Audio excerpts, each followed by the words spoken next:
Hello, and welcome to Denton's Tales. It is that beloved time of year once again. Loved by children who get things, hated by parents who have to pay for it, and provides a great excuse for overeating while wondering what to do with that awful Christmas sweater somebody gave you and they expect to see you wearing it. But it's important. It's important to remember that whether we say Goder JOL, Merry Christmas, Frohe Weihnachten, Feliz Navidad, or Buon Natale, it all harks back to Scandinavia in the so-called Viking Age. And before that, yes, Christmas is largely pagan. Well, at least in its celebratory sense. You could say with justification that just about the only thoroughly Christian thing about Christmas is the birth of Jesus. Except, of course, if you did, well, you'd be wrong. Jesus has nothing to do with December the 25th. Not the slightest. He wasn't born on that date. In fact, nobody has the slightest idea what day he was born on, nor in what month, nor even in what year. Scholars have made guesses as to the year, but I'll come to that presently. Surprisingly, perhaps, the celebratory traditions of Christmas don't even have their origins in Palestine, the birthplace of Christianity, or indeed anywhere else in the Middle East. No, they come not from the burning sands of the desert, the arid lands of the Bible, but rather from the cold of northern Europe, mostly from Scandinavia. There's a lot more snow and ice about them than camels and date palms. And they formed part of the celebrations of the pagan JOL, the midwinter festival that began on the winter solstice, December the 21st, and lasted officially for 3 days. Now, it could be extended to 12 days, which of course is the origin of the 12 days of Christmas. I'll be going into the pagan links with Christianity in a moment. Now, JOL was one of the most important pagan festivals, and it was enthusiastically celebrated in true Norse style, with great banquets, masses of food being served, a great deal of drinking. Yeah, drinking was very popular. And there'd be games and songs and storytelling and general gladdery all around. Everything culminating with the Jolblot, the JOL sacrifice, towards the end.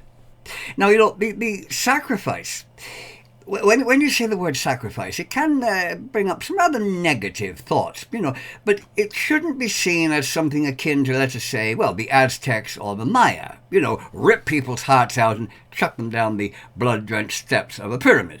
No. The verb blote meant something like worship or to obtain strength by sacrifice. But the sacrifice didn't actually have to involve killing anything. It could be no more than, offerings of food, drink, or even produce, as in fact is done today by practicing pagans, since, ripping hearts out it's somewhat frowned upon these days. But of course, animals were frequently sacrificed. Goats and boars, and especially horses, would be ritually killed and offered to the gods. The horses were very important in Norse religion, as it happens, and the horse liver, now, horse liver was a special treat. If you got 2 slices of horse liver, well, you were really well in with whoever was in charge of the bloat. And human sacrifice, of course, well, it wasn't unheard of. For one thing, it was a great way to get rid of, lazy, useless slaves, I suppose, and war captives, saved having to feed them. That made perfect sense. And I suppose sending a person up to the gods as a sacrifice, well, it would impress them more than, say, sending a goat. But on the subject of goats, JOL was also a time to consider the next year's harvest, and a tradition associated with that from Old Norse times is still actually observed in Scandinavia to this day, though not in its original religious sense. And that is the JOL goat, a figure made from straw and decorated with red ribbons. And here is a JOL goat. Now, this one was made by the excellent Grimfrost company in Sweden. You see, it was thought that the last crop of the season had a special magic, and some of the straw from that would be kept and made into these goat figures, and that then they would be used in the midwinter festival in rituals intended to ensure a good harvest in the coming year, thus becoming the JOL goat. Why a goat, you say? Well, Thor was the protector of Midgard, where humans lived, and he rode through the sky in a chariot pulled by, yes, 2 goats. So surely he would look with favour on the ceremonial straw goats being offered up in honour of his own goats, and he would lend a helping hand when it came to the next harvest. You will note that most ancient religions based their worship on the assumed egos of the gods. The more you flattered them and the more you offered them, well, the more favours you got in return. Sven, he sacrificed 3 goats, a chicken, and an old slave who was useless and cost too much to feed, and he never told me how magnificent I am. You think I'm going to give you a bountiful harvest for that, you miserable piece of horse dung? In your dreams? Ah, now Olaf has sacrificed 2 horses and a dozen monks he got on a raid, and he calls me the greatest of the gods in the shining light of Oskalda. Your crops will cover the fields for miles. The great bounty of your harvest will be talked of for many years to come. Yes, that was pretty much how it worked, regardless of where one happened to be and which deity was being invoked. Baal, Amun-Ra, Astarte, Queen of the Stars, Zeus, Athena, or the sacred turnip on a stick over there that everyone bowed to. Flattery got you divine rewards. The gods didn't hand out favours just to pass the time on a slow day. Now, the old goat used in ceremonies was, of course, considerably larger than this one, but these are used today as Christmas ornaments, hung up on a tree or placed around the home as decorations. The religion has changed. The goat now is an ornament rather than an offering to a god and a harbinger of a good harvest, but it is still a link today with the faith of over 1,000 years ago. It brings an ancient tradition into our homes today, which I think is very nice, or at least it does if you live in Scandinavia. But you see, Christmas itself brings paganism into the modern home, regardless of the country you happen to live in. Principally Old Norse and Germanic paganism, because, as I said earlier, the traditional Christmas celebrations stem mainly from the Norse JOL, being adapted to fit into the most Christian of all festivals, Christmas. In Iceland and the Faroe Islands, Christmas is known today as JOL, still using the Old Norse word, and as Jul in Norway, Sweden, and Denmark. Here in Ireland, it is known as An Nolig. Christmas is the celebration of the birth of Jesus, rather obviously, I suppose. But the date of the 25th of December is actually meaningless in relation to that event, as I mentioned at the start. That date was chosen by Pope Julius I in 336 AD, despite his not knowing what date Jesus was born on, or the month, or the year, for that matter. But, there's no mention of any of those things in the Gospels. Modern scholars suggest a date between 6 BC and 4 BC, which really doesn't help very much. The Pope's choice of that date, however, had nothing to do with the birth of Jesus as such. Rather, it was because the old pagan festival of Saturnalia was still popular in Rome, and it occurred at around the same time, which the Pope had attempted, unsuccessfully, to have banned. I'm not surprised he was unsuccessful in getting it banned. It was a sort of anything-goes festival from a sexual point of view. People got, well, frisky, you could say, and Servants were actually allowed to eat and drink with their masters. Mere servants hobnobbing with their betters? Well, you couldn't have debauchery like that going on there, could you? The funny thing was, if you go by what Jesus is supposed to have said, he would have thoroughly approved of that. After all, he was going around with tax collectors, prostitutes, fishermen, hardly the upper classes by a long way. Now, well, what did he know? So, to have Christ's birthday at the same time would put an end to all that evil, pagan, hanky-panky and the disgusting mingling between masters and servants. Oh, dear God. Ironically, of course, having the birthday of Jesus to almost coincide with the pagan Yule, far from, eradicating the evil pagan practices, actually just replaced them with even more pagan practices, which I'm about to discuss. Oddly enough, Pope Julius wasn't the first to suggest December 25th as a date of Christ's birth. Oh no, that rather dubious honour goes to a Roman, questionably referred to as a historian, named Sextus Iulius Africanus, circa 150 to 250 AD. And he, after much consideration, a great deal of thought, he decided that Jesus was conceived on March the 5th. Yes. Now, how he came by that very intimate detail about Mary is a bit hard to understand, since one would think that only Mary herself, or Miriam I suppose we should call her, the angel who brought the glad tidings, and Joseph would have been privy to that information, but he did. And 9 months in Miriam's womb resulted in Jesus being born on December the 25th. I suppose that could be where the Pope got the idea. Oddly enough, Sextus gave the same date, December the 25th, for the creation of the world, which he said happened some 5,500 years before his time. He really liked that date for creating things. Oh yes, December the 25th, that was a great creating date, you know. Now sadly, his calculations were just a wee bit off on that one. Sorry, Sextus, you got the creation of the world wrong. By, well, only about 4.5 billion years, give or take a millennium or two. Close, but no cigar. But now, what aspects of the celebration of Christmas do we owe to former pagan beliefs? Well, I could just say just about all of them. The celebrations of Christmas are in fact pagan. Thanks very much for watching. I hope you enjoyed this video, and goodbye for now. But I won't do that. So let's take a detailed look at the pagan connections with the celebratory aspect of Christmas. Not the religious aspect, of course. The birth of Jesus is obviously totally Christian. But the celebrations of that event, well, they are decidedly not. We shall start with the Christmas wreath, so frequently seen on doors at this time of year.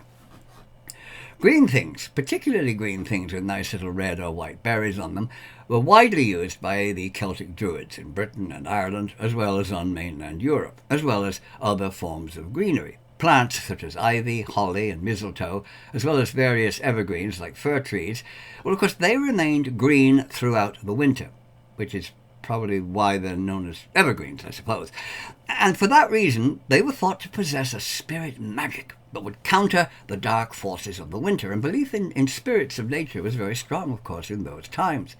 Wreaths, garlands, or bushels of these spirit-enhanced evergreens would be hung over doors and windows to ward off evil things and negative thoughts, and they'd be strung around the home to provide not only magical protection, but also decorations at the same time. And of course they would make everything smell nicer as well. The tradition of the holly and the ivy also dates from those times, and it had a sexual content. Oh yes, you might know sex would rear its ugly head somewhere along the line. You know, one was seen as a male plant and the other was seen as female. And of course they shared a similar very dark green colour, so they were placed together. Now, as Christianity replaced the old gods, the symbolism of the holly changed, the sexual aspect of it being dropped, and it became known in Scandinavia as Christ thorn, from the crown of thorns supposedly worn by Jesus. Depaganed, sex-free, and thus much more respectable. Some early Christians, though, wanted all green things banned, seeing them as symbols of pagan worship. But the great advantages of keeping such things and adapting them to Christian worship, thus helping often to convert pagans who would, be more inclined to accept something if it was associated with something they already knew, that won out. And various pagan traditions sort of changed sides, you might say. Pagan one day, and obviously very evil and reprehensible, became Christian the next, and thus very good and holy. Despite, of course, their being exactly the same as they were previously, it didn't make a lot of sense. Mistletoe. Now, mistletoe is a green plant with a very, very strong romantic connection with Christmas, which it retained, unlike the holly and the ivy, and very pagan, of course, in its origins, associated with the death of the beautiful god Balder. Thanks to a prank by Loki that went badly wrong, Balder was killed by a sharpened branch of mistletoe, which Loki had persuaded the blind god Hodor to throw at him. But Balder's mother, Frigg, forgave the mistletoe. It had been used by others and bore no responsibility for his death. And she decreed that she would send a kiss to all those who passed beneath it as a tribute to the beautiful Balder. Thus, the mistletoe became a symbol of love and friendship and something to stand under while kissing someone.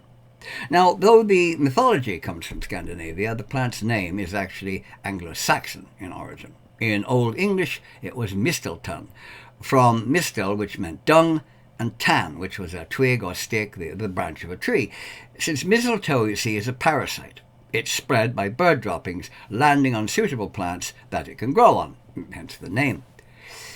You know, I do hope that if you are intending to grab someone special at Christmas and plant a smacker on them under a sprig of mistletoe, you know, I hope your romantic notions won't be lessened by knowing that you are kissing them under a plant that dropped out of a bird's arse, and whose name literally means shit on a stick, and moving quickly on from that to the Yule log.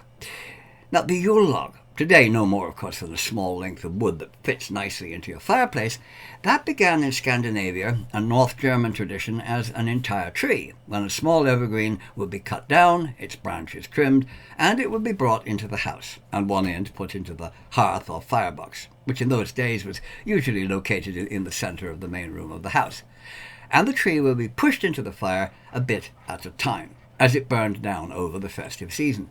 And any remaining pieces of it, well, they'd be kept to help start the fire the following year. Now, the tree, you see, possessed its own spirits, and bringing it into the home brought those spirits in too, and they would lend their protection to the home. And any unburnt bits that were kept would continue to add their blessings to the home until the next midwinter festival. Continuing with the theme of trees, we come to the Christmas tree. Ah, yes, the Christmas tree, standing there, decorated with all sorts of things, and a fairy on top, as we can all stand around and sing O Tannenbaum. Now, what could be more Christian than that? Well, the association of an evergreen tree with Christmas, it's actually quite recent. Christmas tree is only becoming popular in England as recently as the 19th century, introduced by Queen Victoria's husband, Albert, Prince of Saxe-Coburg-Gotha, though there had been trees among the royal family as early as the reign of King George III, whose wife was German, but the Christmas tree as we know it, with the presents under it and little decorations hanging on it, that dates from the reign of Queen Victoria. But the tree associated with midwinter was an ancient thing, and originally the tree, known as the JOL tree, would be part of the Nordic celebration of the winter solstice, both as a living tree outside the house, decorated with apples and stars and food for the tree spirits, which I'm sure the local wildlife assisted the spirits with the eating of, and as a tree brought into the home, bringing the tree spirits into the home where they would bestow their blessings on the inhabitants. The trees would be decorated with various things like apples, stars, and little treats like cakes for the children, as well as the spirits to enjoy. Now, as Christianity took over, the tree decorations continued. Oh yes, they kept going, but they very significantly changed their meaning. Apples that were once seen as the youth-giving fruit of the Norse goddess Idun became the fruit of the tree of that very nasty knowledge in the Garden of Eden. Stars became symbols of God and heaven up there, and the generally triangular shape of the trees themselves became representative of the Holy Trinity. How about Christmas presents? Well, that's not a new idea either. Gifts were given in Old Norse times during the midwinter festivals, but of course not as we do it today, all wrapped up in pretty paper with ribbons and bows and things on them. And a gift could be, well, it could be simply giving someone food and drink, inviting them into your home, or giving them the pleasure of your company. The act of giving did not have to actually involve giving an object of some kind. It could be a nice feast, or simply taking their hand and saying hello. Hanging up Christmas stockings and leaving milk and cookies out for Santa and the carrot for Rudolph, that goes back to JOL as well. But not, of course, for a jolly fat guy in a red suit and a decidedly weird reindeer. Children would leave their shoes by the hearth filled with straw as an offering for Odin's horse Sleipnir, and in return Odin would leave little cakes or runes or toys as gifts. You see, Odin would ride out from Valhall on his great 8-legged horse, and he would ride across the rooftops with his ravens, Hugin and Munin, flying ahead, listening at the smoke holes in the roofs to see who was good and who was bad. Sounds familiar? Yes, that idea later, of course, became Santa Claus, and the 8 reindeer, well, they represented the 8-legged Sleipnir. Christmas carols also date back many centuries. Special songs would be composed and sung during midwinter as petitions to the gods for a good harvest in the coming year, or dedicated to wealthy persons in the hope of obtaining gifts. Flattery again, though directed at humans this time, and that was known as wassailing or JOL singing, later becoming caroling and continuing down to the present day. Given the rather obvious lack of musical talent by most carol singers, that may not be such a good idea. The Christmas ham. Now, the Christmas ham, and I really do love a baked ham. That's another link with the Scandinavian midwinter. Well, of course, it would have been boar meat. The JOL boar representing homage to the god Freyr, who was said to ride on a great golden boar named Gillenbursti, which meant golden bristles, which had been made for him as a gift. Freya's feast day was December the 26th, which fitted in quite nicely with the midwinter festivities. But for those with a devotion to Freya's sister, Freya, it could also be seen as the boar that she used to ride upon when not being pulled in her chariot by 2 cats, the sow Hildesvini, or battle swine.